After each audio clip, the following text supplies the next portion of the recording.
अऊज़ु बिल्लाहि मिनश शैतानिर रजीम बिस्मिल्लाहिर रहमानिर रहीम रब्बि इश्रह ली सदरी व यस्सिर ली अमरी वहलुल उक़दतम मिन लिसानी यफ़क़हू क़ौली रब्बि ज़िदनी इल्मा अल्लाहुम्मा अरिनल हक़्क़ हक़्क़न वरज़ुक़ना इत्तिबाअ व अरिनल बातिला बातिलन वरज़ुक़ना इज्तिनाबा आमीन या रब्बल आलमीन।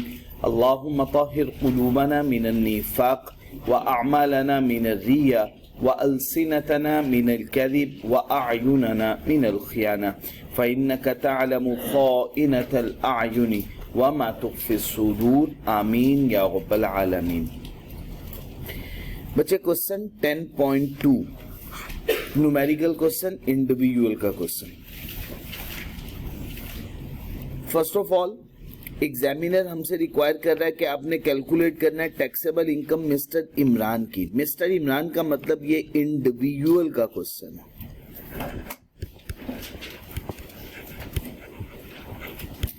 Tax year 20x8 based on data provided, जो डाटा आपको प्रोवाइड किया गया है अबव। अब यहां पे एक बात का ख्याल रखिएगा, आपसे सिर्फ टैक्सेबल इनकम पूछी गई है, आप टैक्स लायबिलिटी कैलकुलेट करने मत बैठ जाइएगा। रिक्वायरमेंट में आपको अच्छे तरीके से अंडरस्टैंड करना है कि एग्जामिनर आपसे क्या पूछ रहा है। Taxable income, tax liability, total income, क्या क्या इंफॉर्मेशन है। आपको जो जो इंफॉर्मेशन पूछी गई है आपने वो इंफॉर्मेशन फुल फ्लेज उसको सॉल्व करके देनी है और कैटेगोरिकली बताना है उसे कि ये इंफॉर्मेशन ये है। ठीक हो गया? तो हम स्टार्ट करते हैं इस क्वेश्चन से। क्वेश्चन को सॉल्व करने से पहले उसकी अच्छे तरीके से रीडिंग करना, उसकी सॉर्टिंग कर लेना, इसमें कौन कौन से हेड ऑफ इनकम है, कोई टैक्स क्रेडिट तो नहीं है, ये सबसे ज्यादा जरूरी है।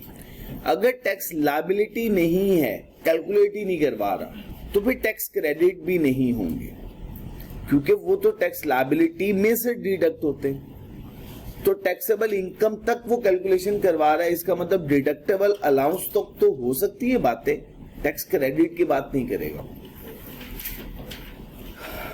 जी बच्चे, मिस्टर इमरान सिटीजन है पाकिस्तान का। अब ये बात हमारे लिए इंपॉर्टेंट है, जितनी बात इंपॉर्टेंट है उसको साथ साथ अंडरलाइन करते जाइएगा। पूरी लाइन को अंडरलाइन करने से फायदा नहीं होगा, नुकसान होगा। ड्यूरिंग फर्स्ट 9 मंथ्स, अब ये यहाँ पे डेटा आपको प्रोवाइड कर रहा है पहले 9 मंथ्स तक टैक्स ईयर में। He work as financial controller of a Pakistan based unlisted company of a multinational group. वो पाकिस्तान बेस्ड कंपनी में काम करता रहा है, मल्टीनेशनल कंपनी में। आफ्टर दैट, उसके बाद ही वॉज ट्रांसफर्ड, उसकी ट्रांसफर हो गई and employed as head of finance of the UAE based subsidiary of the groups। ये UAE में चला गया और वहां जाके इसने जॉब कर ली है, उसी ग्रुप के साथ अटैच हो गया, UAE बेस्ड। मिस्टर इमरान की फैमिली दुबई में रही पूरा साल। उनकी डिटेल ऑफ इनकम, ये किसकी डिटेल है? मिस्टर इमरान की। Earned by him during the year, जो ड्यूरिंग द ईयर है वो इस तरह से फ्रॉम द UAE कंपनी। अच्छा, अब ये देखिएगा 9 मंथ्स वो यहां पे काम करता रहा, स्पेसिफिकली बताया हुआ।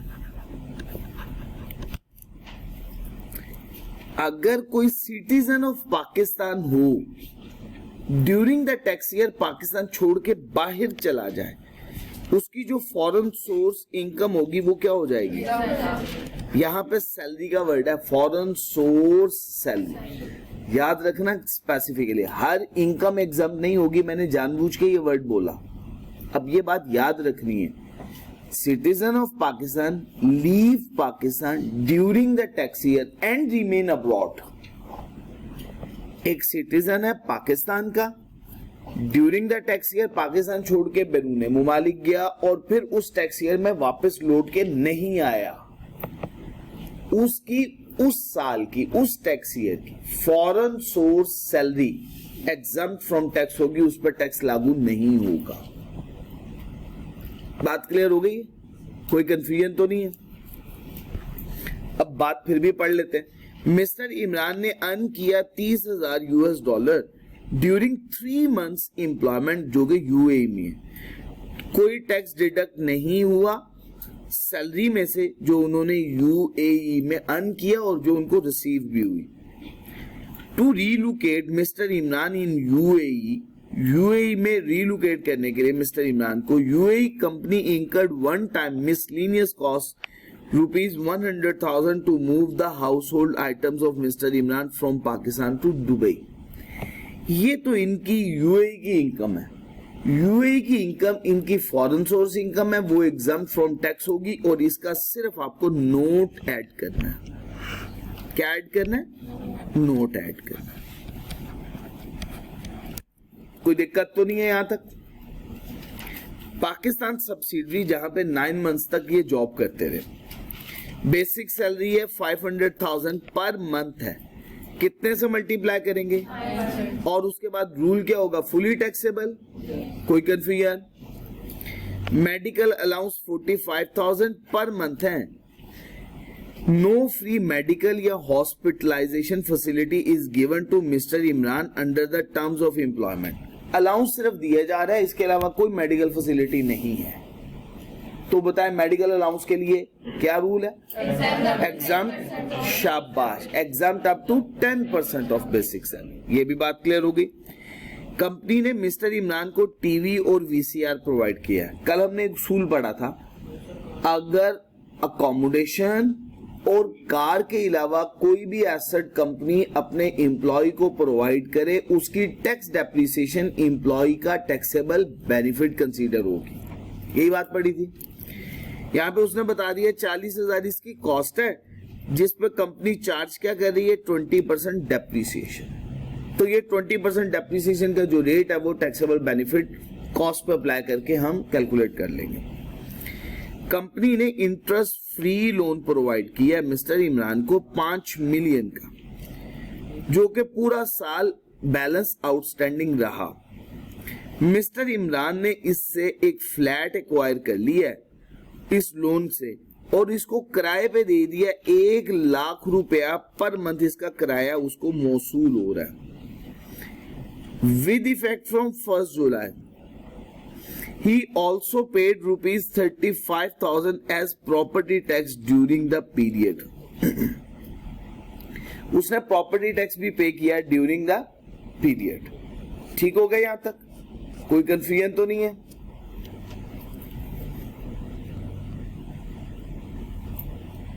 जी बच्चे, next. His families housing cost Dubai में, जो उसकी फैमिली के हाउसिंग कॉस्ट दुबई में है वो कौन बर्दाश्त कर रहा है? कंपनी बर्दाश्त कर रही है। Amounting to ₹30,000 per month. यहां तक कोई कंफ्यूजन? मिस्टर इमरान की ट्रेवलिंग और related cost borne by Pakistan subsidiary to meet his family amounting to ₹30,000 per month. यहां पे भी पर मंथ ही था।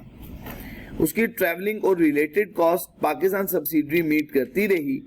30,000 रुपया पर मंथ उसकी इतनी कॉस्ट आती रही, तो वो भी 9 months के लिए होगी। During the employment with the Pakistan subsidiary के साथ एम्प्लॉयमेंट के दौरान मिस्टर इमरान ने एक्सरसाइज की option to acquire 300 shares parent company की $8 per share. At the time when the option was exercise, value of the share was $। कितनी है? ये उसकी फेयर वैल्यू है और एक्सचेंज रेट 580 रुपए उसने बता दिया खुद से, वो $10 का बताया। Further more during the year mister Imran ने 200 ऑप्शंस को बेचा भी है, जो उसने रिसीव की थी एट अ प्राइस ऑफ $3 पर ऑप्शन, जो कि पाकिस्तान के 171 रुपए बनते हैं।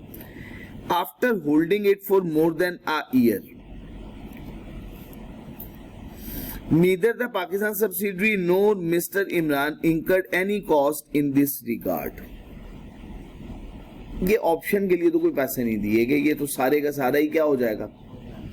हाँ, कंसिडरेशन गेन हो गया, उसको सैलरी में टैक्सेबल हो जाएगा। अब आपसे कहा जा रहा है टैक्सेबल इनकम कैलकुलेट कीजिएगा। स्टार्ट करें जी इस क्वेश्चन।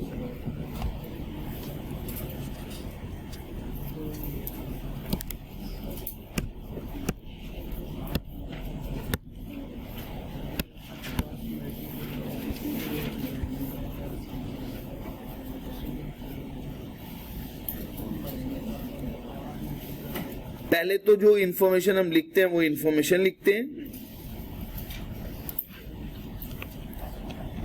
मिस्टर इमरान। मैं कंप्लीट इंफॉर्मेशन लिखता हूं वन टाइम ताकि आपको कोई दिक्कत ना हो। अच्छा बच्चे, उसके बाद हम इंफॉर्मेशन लिखते हैं। बिल्कुल ठीक हो गया।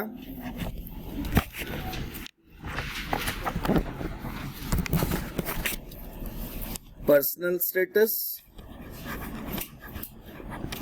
पर्सनल स्टेटस में बच्चे बिल्कुल ठीक हो गया, शाबाश। नेक्स्ट बच्चे रेजिडेंशियल स्टेटस।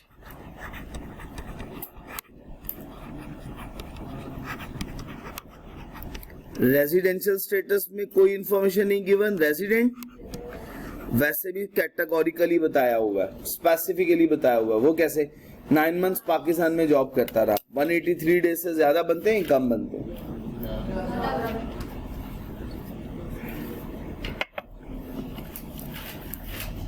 जी बच्चे नेक्स्ट, कंप्यूटेशन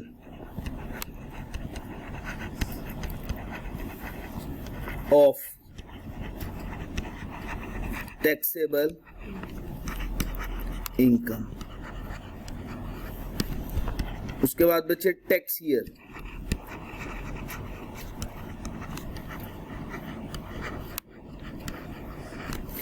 जिस डिनोमिनेशन में क्वेश्चन पूछा गया उसी में आपने आंसर करना है। सबसे पहला हेड है इनकम फ्रॉम सैलरी। कोशिश कीजिएगा आप लोग जब भी सॉल्व करें एक एक लाइन स्किप करके किया करें। इसका फायदा क्या होगा? अगर आपसे कोई गलती हो गई या कोई बात स्किप हो गई तो स्पेस होगी, दरमियान में लिख पाएंगे।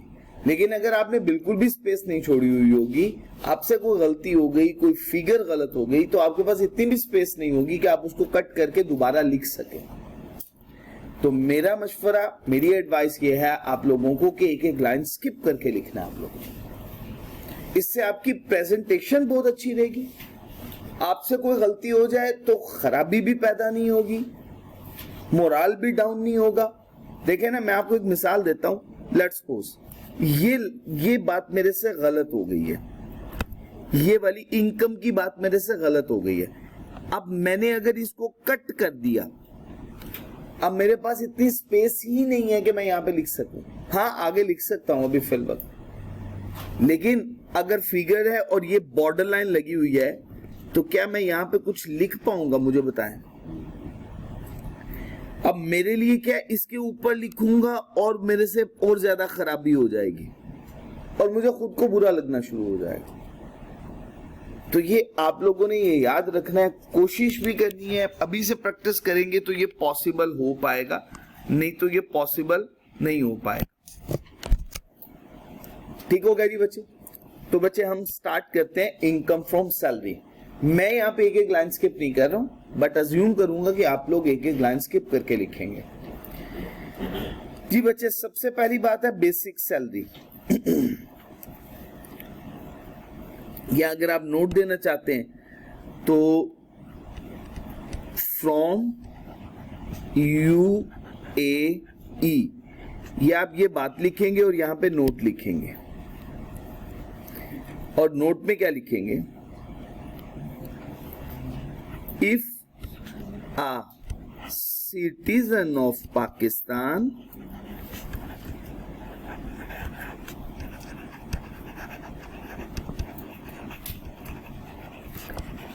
leave Pakistan during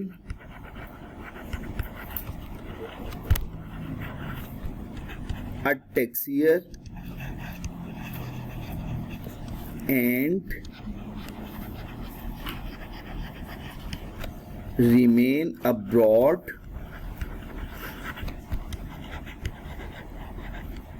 during that tax year,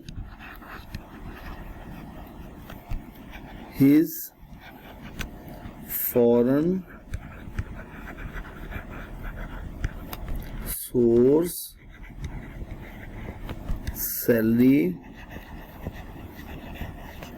would be exempt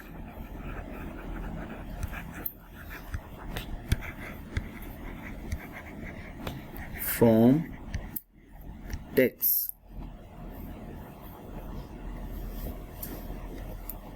अब आपने यहां पे कंक्लूजन में क्या लिखी है? अब आपने बोल देना देयरफॉर मिस्टर इमरान, अब आगे को बहुत ज्यादा डिटेल लिखने की आपको कोई जरूरत नहीं, फॉरेन या UAE salary is exempt from tax. जी बच्चे, बात समझा पाए? कोई दिक्कत तो नहीं है यहां तक? अब नेक्स्ट, फ्रॉम पाकिस्तान।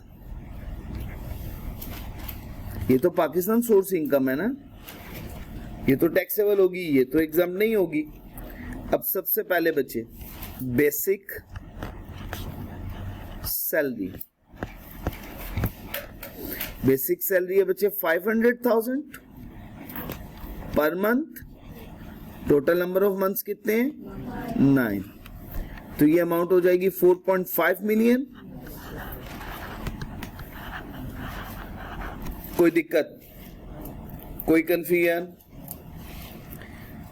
जी बच्चे, नेक्स्ट मेडिकल अलाउंस।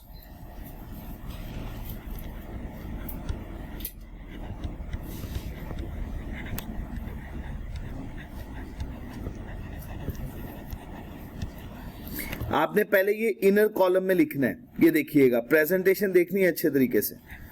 45,000 मल्टीप्लाई कीजिएगा इसे 9 से, कितनी अमाउंट है? 405,000। आपने इसे इनर कॉलम में लिखा है। ये अगर मैं एक कॉलम बनाऊं तो ये कौन सा कॉलम बनेगा? इनर। और ये वाला अगला वाला आउटर कॉलम है, ये वाला। और इसमें डिनोमिनेशन मैं दोबारा लिख देता हूं, पहले मैंने ऊपर लिखी हुई थी और नोट आ गया, इस वजह से आपको नजर नहीं आ रही होगी। ये देखिए, ये लिखी हुई है, अब मैंने ये दोबारा लिख दी।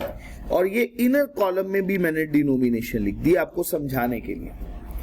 अब मुझे यहाँ पे रूल लिखना है कि मेडिकल अलाउंस एग्जम्प्ट होता है ना up to 10% of basic salary. तो हम क्या लिखेंगे? एग्जम्प्ट है ये up to 10% of basic salary. Basic salary का कितने परसेंट एग्जम्प्ट है? 10%। अब बेसिक सैलरी हमारे पास 4.5 मिलियन, ऐसा ही है। 4.5 मिलियन का 10%, आपको ये दोबारा कैलकुलेशन करने की जरूरत नहीं है, मैं समझाने के लिए कैलकुलेशन कर रहा हूं। 4.5 मिलियन का 10% कितना आ जाएगा बच्चे? 450,000। अब आपने ये माइनस करना है, इसमें से माइनस किया तो यहां पे कोई फिगर नेगेटिव में ना लिखने बैठ जाएगी। ठीक हो गया? अगर एक्सेस होती तो हम लिखते, कम है तो हमें लिखने की कोई जरूरत नहीं। जी बच्चे, ये दोनों पॉइंट्स हम सॉल्व कर चुके होंगे। और TV and VCR provided, TV and VCR provided by employer. TV और वीसीआर एम्प्लॉयर ने प्रोवाइड किया हुआ। कॉस्ट उसकी कितनी बताई हुई है बच्चे? 40,000। डेप्रिसिएशन का रेट कितना बता दिया है? 20%। जी बच्चे, कितनी फिगर? अच्छा, अब ये प्रोपोर्शनेट है। ये बेनिफिट उसको कितने मुद्दत तक मिला? जितनी मुद्दत तक मिला हमने वो प्रोपोर्शनेट भी तो लेना है, या कैलकुलेट करके ले लें या ऐसे ही ले लें। तो मैंने वैसे ही ले लिया जी। 6,000 रुपीज ये बच्चे हमने आउटर कॉलम में लिख दिया। ये टैक्सेबल बेनिफिट हो गया। किसी बच्चे को कोई दिक्कत? जो जो पॉइंट मैं सॉल्व करता जा रहा हूं मैं टिक भी करता चला जा रहा हूं। इंटरेस्ट फ्री लोन,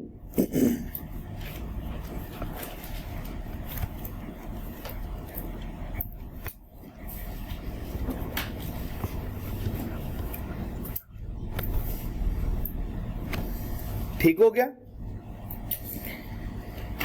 प्रोवाइड किसने किया इंटरेस्ट फ्री लोन? एम्प्लॉयर।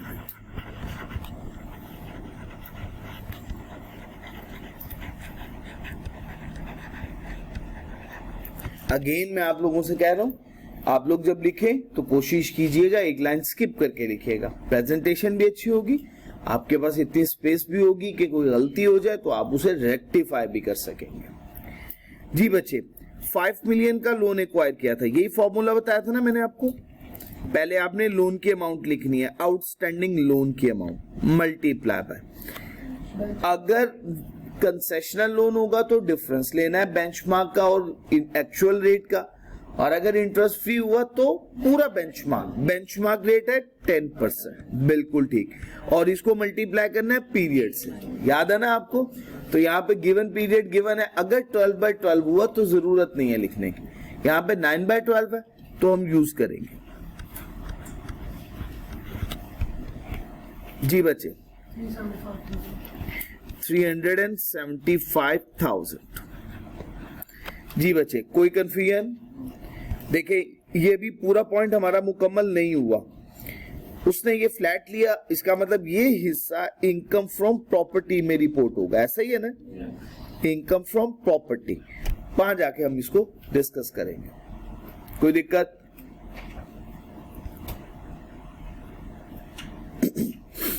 अच्छा, अगर यहाँ पे वर्ड बोलता थ्रू आउट हिज, यहाँ पे वर्ड बोला हुआ है थ्रू आउट हिज एम्प्लॉयमेंट, याद रखिएगा एम्प्लॉयमेंट तक आउटस्टैंडिंग रहा।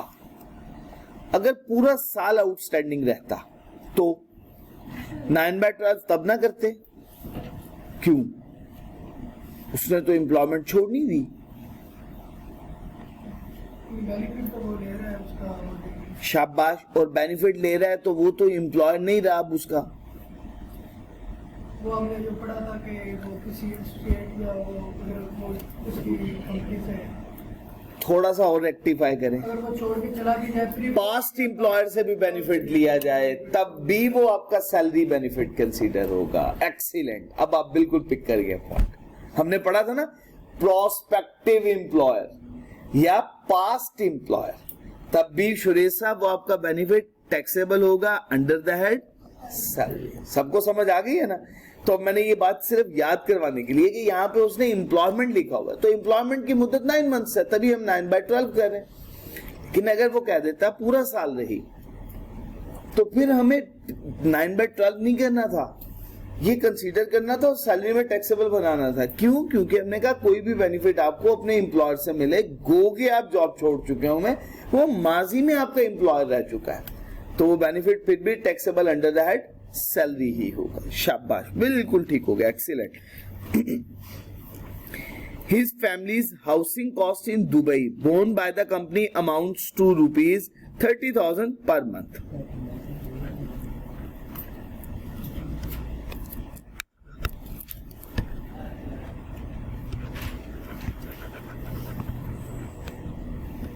हाउसिंग अलाउंस बोल देता हूं जी,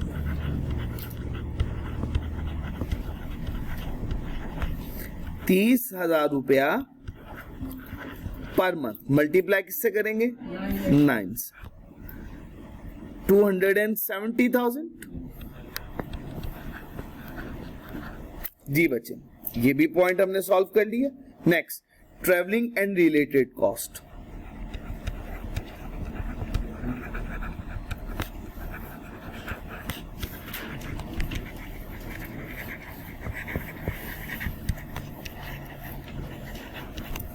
ट्रेवलिंग एंड रिलेटेड कॉस्ट बच्चे कितनी है? 30,000 पर मंथ।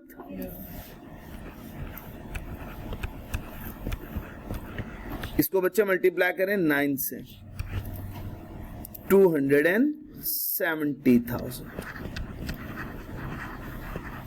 जी बच्चे, कोई दिक्कत? इसके बाद during the employment, employ share scheme,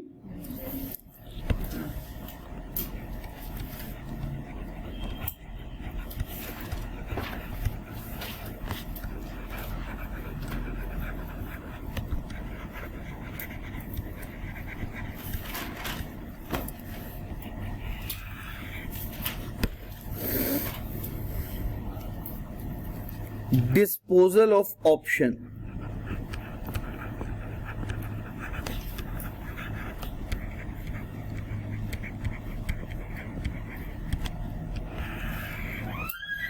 consideration received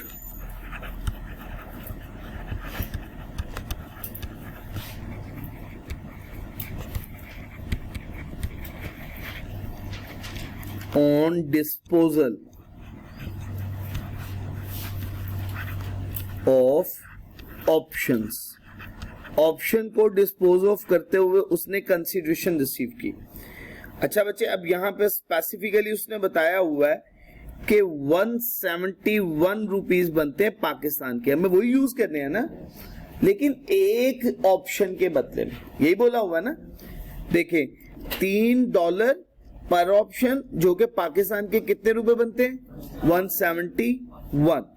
अच्छा बच्चे, अब इसे मल्टीप्लाई करें, कितनी ऑप्शन डिस्पोज ऑफ किए हैं, तो टोटल अमाउंट 34,200। फुली टैक्सेबल, अगर कोई कॉस्ट पे की हुई होती तो वो माइनस करते, यहां पे तो कोई कॉस्ट पे ही नहीं की तो जरूरत नहीं है माइनस करने की। नेक्स्ट अगला, इश्यूएंस ऑफ शेयर्स या एक्सरसाइज ऑफ ऑप्शन, ऐसा ही है ना, इश्यूएंस ऑफ शेयर्स या एक्सरसाइज ऑफ ऑप्शन। जी बच्चे, इसका फॉर्मूला क्या बताया था, फेयर मार्केट वैल्यू एट कौन सी डेट पे, शाबाश, एट एक्सरसाइज, साथ साथ रिपीट करें, याद रह जाएगा आप लोगों को। Fair market value at exercise date, fair market value किस डेट की आपने कंसीडर करनी है, एक्सरसाइज डेट की। तो जी बच्चे, fair market value at exercise date कितनी है बच्चे, 580, ऐसा ही है ना, पर शेयर है, पर शेयर से इसे मल्टीप्लाई कीजिएगा, नंबर ऑफ शेयर्स कितने हैं 300, तो 300 इंटू 580 174,000 इनर कॉलम में लिखना है आप लोगों ने इसे, इसमें से बच्चे अब लेस करनी है आपने, है 580 $10 की है ना, तो इसकी कैलकुलेशन करने का तरीका क्या है, एक शेयर $10 का है, और उसने बताया $10 पाकिस्तान रुपए के मुताबिक 580 रुपए के बनते हैं। तो अगर हम $1 का एक्सचेंज रेट कैलकुलेट करना चाहते हैं तो वो कितना बनेगा, 580 डिवाइडेड बाय 10, 58। तो फिर हमारी कैलकुलेशन का तरीका ये हो सकता है $10 इंटू 58 मल्टीप्लाई बाय 300, बजाय इसके स्ट्रेट फॉरवर्ड ना कर दें। जी बच्चे, लेस करते हैं इसमें से, कॉस्ट ऑफ शेयर्स। अब हमें यहां पे करना पड़ेगी कैलकुलेशन। देखो, एक शेयर कितने का खरीदा गया, $8 का, यही बोला है ना उसने, मल्टीप्लाई बाय एक्सचेंज रेट कितना है 580 रुपए के $10 है, ऐसा ही है, तो 58 हो गया, मल्टीप्लाई बाय 300 से मल्टीप्लाई करना, 1392 जी यही फिगर बताइए। अच्छा जी, डिफरेंस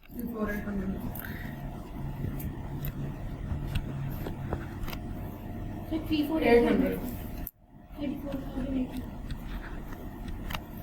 यहां तक बच्चे बात क्लियर हो गई, कैलकुलेशन समझ में आ गई आप लोगों को, कोई दिक्कत, कोई पैटर्न भी समझ में आ रहा है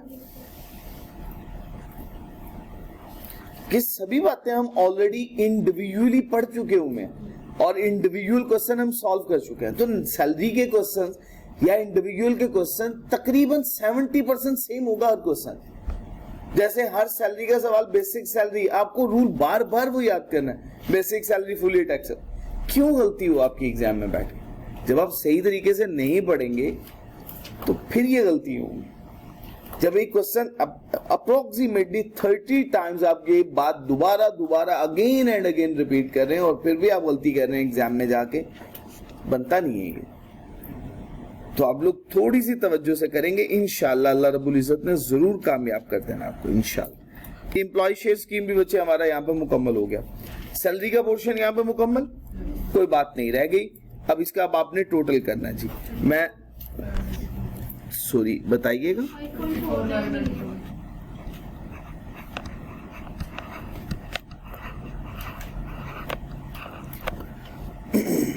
ठीक हो गया जी बच्चे। अच्छा, इसका नाम क्या रखेंगे हम? इसे बोलेंगे taxable salary income.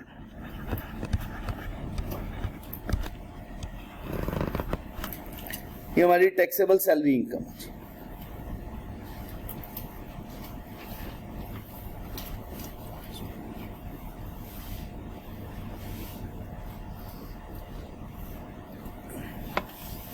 Next, income from property.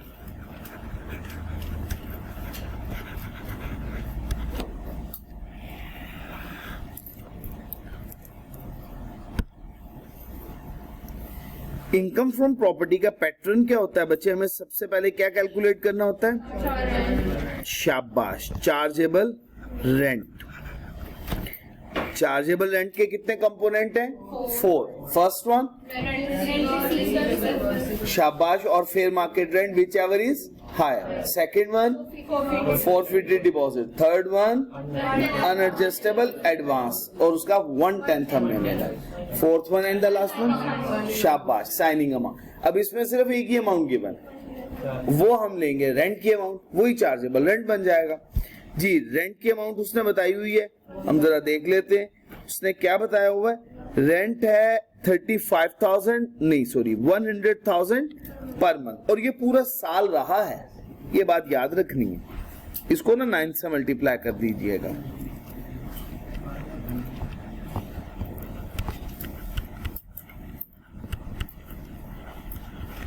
Multiply by 12,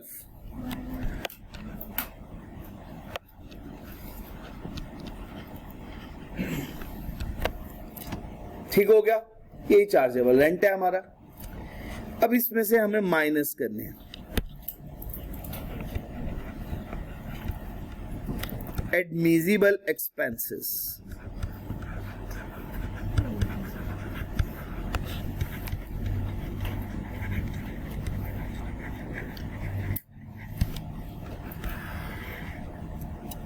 admissible expenses में से सबसे पहला एक्सपेंस भूलना नहीं है, कभी भी गिवन हो ना हो आपने जरूर कंसीडर करना है, रिपेयर अलाउंस। अच्छा, अब रिपेयर अलाउंस आपने सबसे पहले ये कंसीडर करना है, ये ओपन प्लॉट है या बिल्डिंग। अगर ओपन प्लॉट हुआ तो रिपेयर अलाउंस नहीं आएगा, अगर बिल्डिंग है तो फिर कंसीडर करेंगे। ठीक हो गया। दूसरी बात नोशनल अमाउंट है, और थर्ड वन ये 1/5 या 20%। याद है ना आपको ये बातें जी बच्चे? तो ये 1/5 इंटू 12 लाख चार्जेबल रेंट का कंसीडर करना है आपने। 240,000 माइनस करना है इसमें से। बात क्लियर हो गई पहली? अच्छा, उसके बाद उसने बोला हुआ प्रॉपर्टी टैक्स, यही बोला है प्रॉपर्टी टैक्स। कितनी अमाउंट? 35,000। और सबसे लास्ट पे जो लोन उसने प्रॉपर्टी को एक्वायर करने में लगा दिया, और वो लोन पे दिए जाने वाला एडिशनल प्रीमियम, क्या वो रेंट के अमाउंट में अगेंस्ट एक्सपेंस नहीं बनेगा? बनेगा ना, हमने पढ़ी हुई है ये बात। तो इसको हम लिखेंगे इंटरेस्ट एक्सपेंस।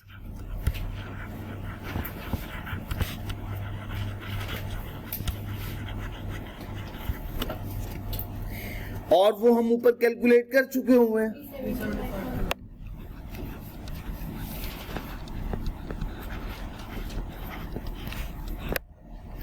जी, ये हो गई टैक्सेबल प्रॉपर्टी इनकम।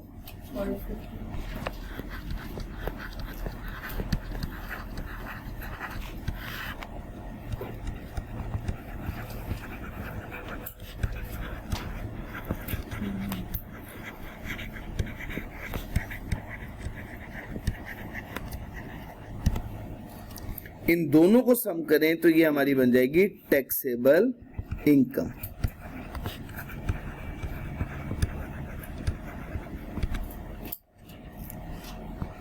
6.04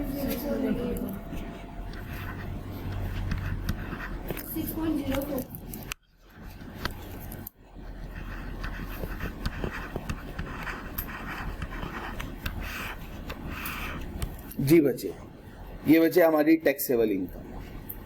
कोई दिक्कत? समझ में आ गया क्वेश्चन को अटेम्प्ट कैसे करना है? जो जो क्वेश्चन अभी आप लोग सॉल्व कर सकते हैं, मैं आप लोगों को सिर्फ और सिर्फ वो असाइन करूंगा और साथ साथ कोशिश करूंगा आपको साथ साथ सॉल्व भी करवाता चला जाऊं, ठीक है? क्योंकि बहुत सारे क्वेश्चंस इसके ऐसे हैं जो कि जब तक हम टैक्स क्रेडिट्स या रिबेट्स का टॉपिक नहीं पढ़ लेते तब तक वो सॉल्व होने वाले नहीं हैं। तो इंशाल्लाह वो क्वेश्चंस आप लोगों के साथ मैं गाहे बगाहे डिस्कस करता रहूं। ठीक हो गया जी? कर लेंगे आप लोग?